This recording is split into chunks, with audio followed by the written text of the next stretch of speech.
Hi, everyone. Well, some people have asked me, and I thought I've read it also on some Facebook pages and that because a lot of cruise ships right now are currently having propulsion issues.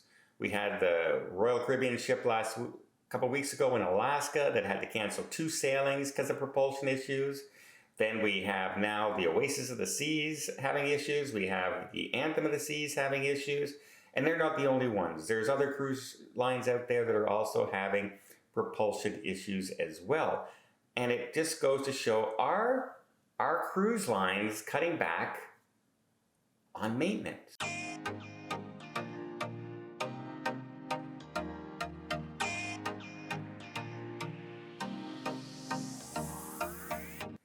So, I have reached out to some contacts of mine, friends of mine, and people I know who will tell me incognito, right? I've not never mentioned their name or what cruise line or anything like that, off the record kind of thing.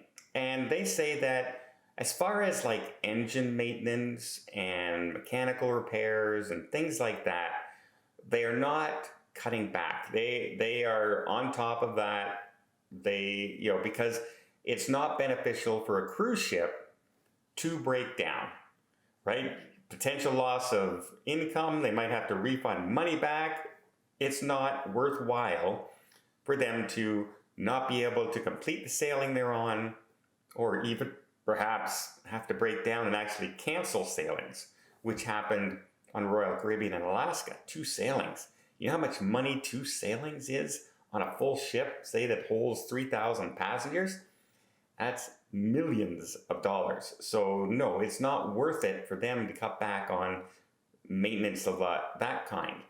However, where you do see some changes going on, as far as the cutbacks are concerned, you do see, for instance, on Celebrity, you used to get a butler assigned to you if you were in a Sky Suite on Celebrity. And they've kind of changed that around now, where they have a main butler and a concierge butler, and then they call your room steward a butler.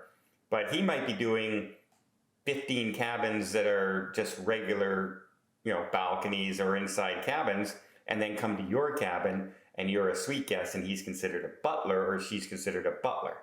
Well, they have cut back in those kind of things. It's not the be-all, end-all service that you used to get when you sailed in a Sky Suite. Apparently, I'm going to have to book another Sky Suite. I've been looking at some friends' reviews of the Sky Suites recently, and they're saying there's a lot of changes in there that I never saw when I was in my Sky Suites last year on the Celebrity Beyond. So I'll have to book another one if I can find the money, and the time, but I'll check that out as well. But they're saying, as far as maintenance is concerned, what you'll see is they're cleaning everywhere.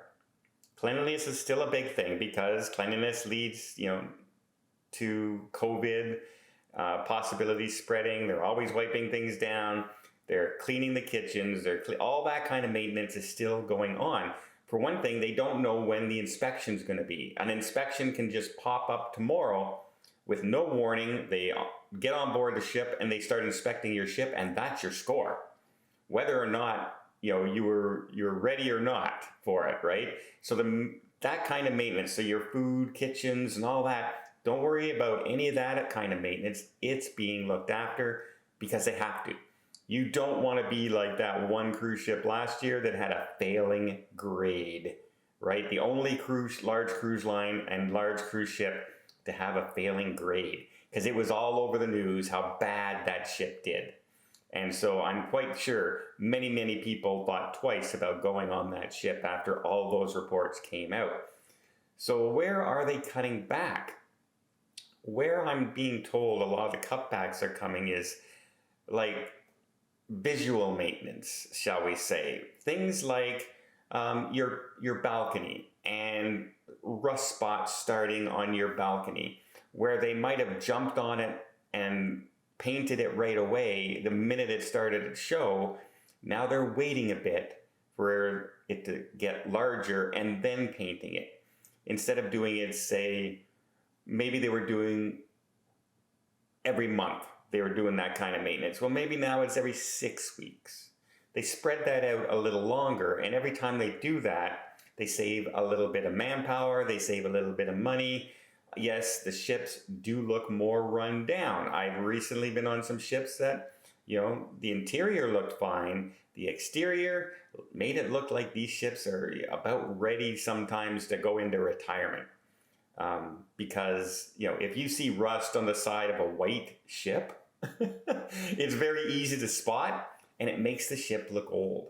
It makes the ship look run down. Even though the ship may only be 4 or 5 years old, rust on the ocean happens on metal so quickly, right? Salt water. No matter what kind of preventative paint and stuff you put on it, it's going to happen. That's why they're constantly painting the ships. And they carry paint on board, right? It's not like they have to go into a dry dock, pick up some paint. They have maintenance stuff like that down below, ready to go. But they may be cutting back just a little bit on that kind of maintenance. The rest of the cutting back is trying to cut back on food waste, fuel. So they're cutting shorter itineraries, they're changing destinations, they're putting more fuel efficient ships in those longer treks. They're doing, spreading their crew out more, right?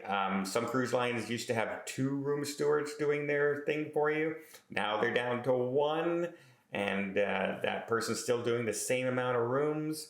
They also have cut back on, what kind of benefits you get on certain cruise lines and things like that. Not to mention the entertainment.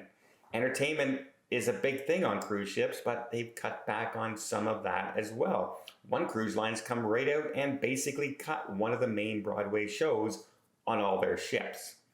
And it makes it for a very tricky kind of thing. How do you explain? They've come out and said, well, we're bringing out new shows. Don't worry, we're bringing out new shows. Well, it's been almost 8 months, and they haven't brought out a new show yet. Into the second, they brought out new ships, and they put a new show into that ship, although it wasn't ready the first few weeks when the ship was sailing. It still wasn't running. So anyone who went on a brand new Viva and expected to see Beetlejuice the first couple of weeks, you didn't get to see it because it wasn't ready yet. Surprise, surprise. A cruise ship launches without its main show. Again, why do cruise lines continue to do that? I don't understand. Schedule yourself enough time. Bring your cast in earlier. Get them working, because it's an embarrassment when you launch your cruise ship and your main shows aren't performing, especially when you really only have one. And so that's kind of the cutbacks I'm seeing a lot. It's more on what you will, you're still going to get free entertainment, just not as much. You're still going to get free food in the dining hall, like part of your, when I say free, yes, you paid for it. It's part of your cruise fare, but it's no extra cost when you're on the ship. That's what I mean by fare, by free.